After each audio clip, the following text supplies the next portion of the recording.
And 3, 2, 1. Welcome to The Peaceful Truth, the podcast where we talk about everything from women empowerment, feminism, and everything in between. You're joined by your host, Kenzie. Thank you, everyone, for tuning in for yet another week. I wanted to apologize for missing last week. As you guys know, I do run this whole podcast, so when I go down, the podcast goes down. It's just been, man, I'll tell you what, 2020 has just started a little bit rockier than I was hoping, and just to be candid, and I just feel like just thing after thing that was negative did happen, and just trying to keep my hopes up and also comfort others that are dealing with hard times in my life. And so it's just a lot of back-to-back stuff. So I apologize for missing last week, but I look forward to persisting and trying to hold on to keep 2020 to be an overall positive thing. Today's episode, we're going to be covering a female director in film, so women in film. Her name's Zhao. The reason why I want to do this is because I actually just think that female directors need to be recognized more. As we can tell in a lot of the award season, if you don't pay attention, women are often overlooked by the award ceremonies, like the bigger ones, and at least I just don't know much about the smaller ones, but women are often overlooked. So I thought I would do a female series on female directors. And the reason why I was inspired to do this is because I am a woman in production myself. It is definitely not film that I'm involved in, but I know a bit about production, and I just thought it would be really nice to be able to have a platform to highlight some talented female directors, because not everyone does. And hey, let's try to get the recognition out there and appreciate their beautiful works of art. So Chloe. So the film that I watched by Chloe is The Writer, and it was made in 2017. But first, before we dive into my interpretation of The Writer, I thought we'd talk a little bit about Chloe. So Chloe is a Chinese-American film director, screenwriter, and producer. And according to Wikipedia, her debut feature film, Songs My Brothers Taught Me, in 2015, premiered at the Sundance Film Festival, which is a very famous film festival.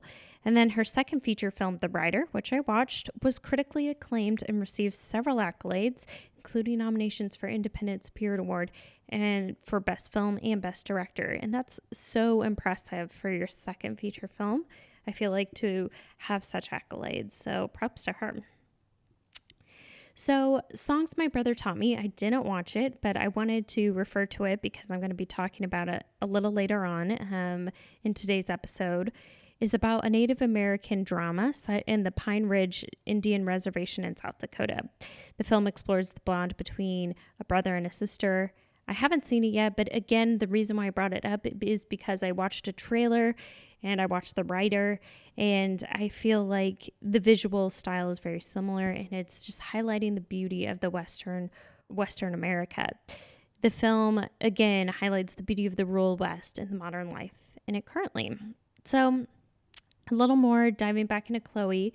She was born and raised in Beijing, and her father was a former general manager of a state-owned steel company.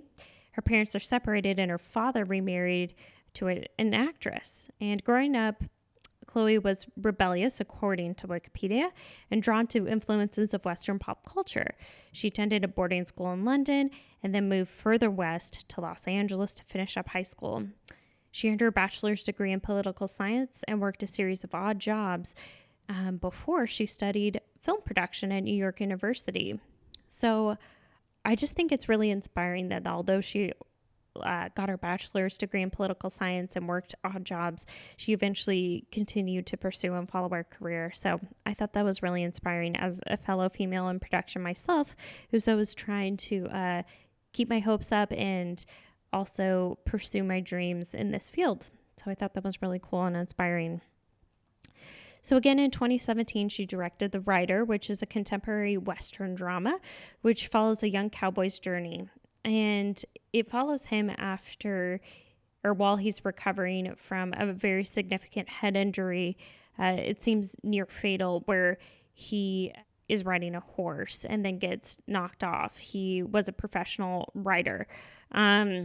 So it starts off seeing his significant head injury, and what he has to go through after that follows up with it.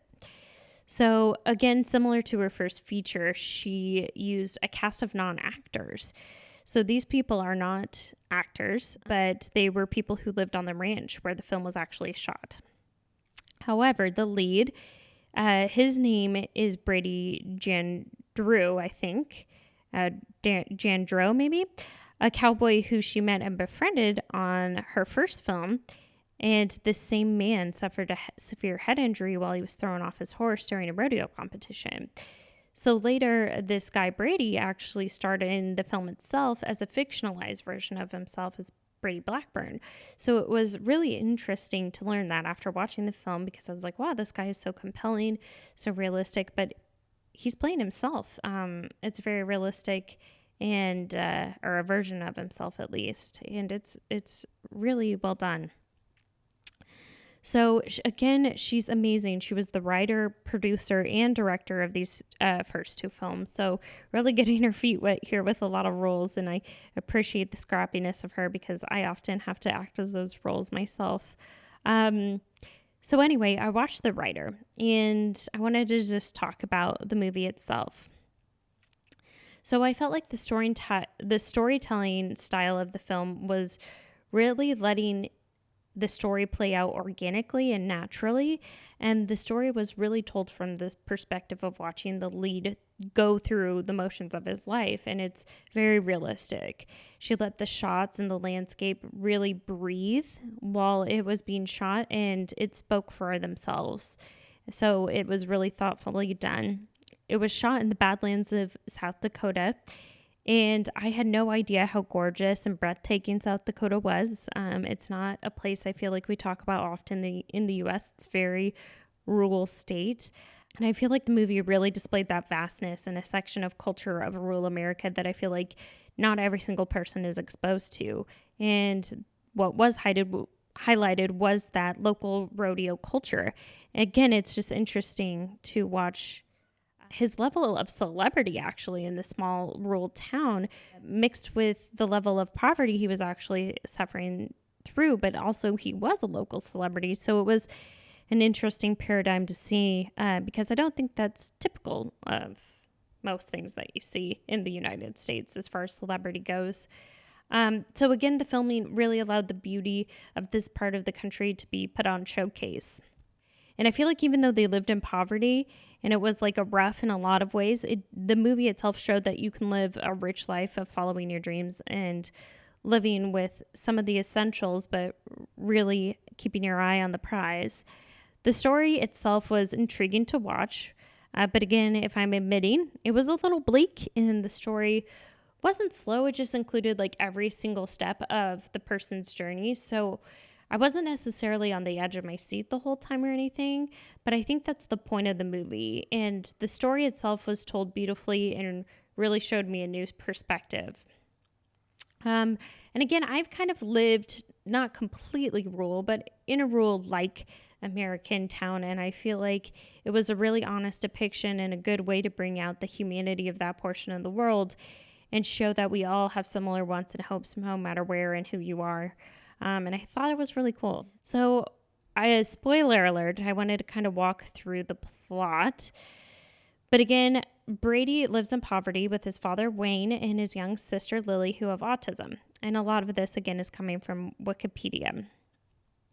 And he was a star rising in the rodeo circuit. And during that time, he suffered brain damage from an accident in a bronc riding competition, which led him prone to seizures. He regularly visits his friend Lane, who lives in a care facility after also suffering severe brain damage from a similar riding accident. And meanwhile, his dad isn't really taking care of the family, and he has to take care of his little sister, and his dad is gambling a lot. So you can tell how much Brady is frustrated by life with both his injury and what he has to deal with. He also makes a living breaking in horses, which means he trains them and calms them down and preps them, I guess, to be able to be riding horses. And with that savings, he actually buys a new horse and tries to get into writing again, but again, a lot of his injuries hold him back. And you'll have to see the ending and watch it yourself. But the movie itself was really good. And it was cool to watch a Western and a story be told of a part of culture in the United States that I'm not really familiar with. The U.S. is a big country. So I also wanted to talk a little bit about Chloe's upcoming projects as well. In April of 2018, it was announced that she is working with Amazon Studios and greenlit her upcoming untitled Bass Reeves project. It's actually a historical Western about the first Black U.S. deputy marshal. So I think that is really cool that it's a historical Western, because she's done a lot of Westerns, but they were more in real time. And to go back into history to film that, I think that would be really cool. So she's set to film and write that screenplay. And it seems like she's going with, after her accolades, she's gotten some more backing from some of these bigger corporations. So it'll be really cool to see what she's able to do, because her first few movies were so brilliant with this higher budget. And then, well, I'm making a lot of assumptions, but working with Amazon, I'm sure, is a little bit of a higher budget. As well as in September 2018, Marvel Studios hired her to direct The Eternals, which is based on the race of the exact same name, is the slogan for that.